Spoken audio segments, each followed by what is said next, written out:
waaye Khalil kooku mooy Sélé Mélé Khalil kii di dox nii mooy Sélé Mélé ndeysaan kooku mooy ndeysaan arbitre sifflé na ndeysaan diggante Toubacouta ak Radiakhé bu Kër Fodé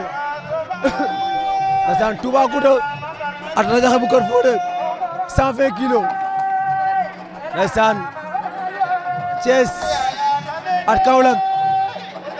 120 kilos ndeysaan Radiakhé bu Kër Fodé ak Toubacouta la phase série de campement ndeysaan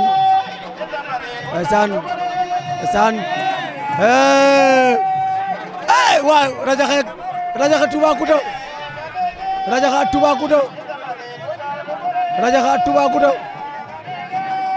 saan Radiakhé ak Toubacouta Radiakhé ak Toubacouta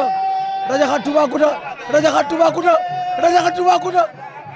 Radiakhé ak Toubacouta ñu xool Radiakhé Toubacouta ñu xool Radiakhé Toubacouta Radiakhé daan na Toubacouta Radiakhé daan na Toubacouta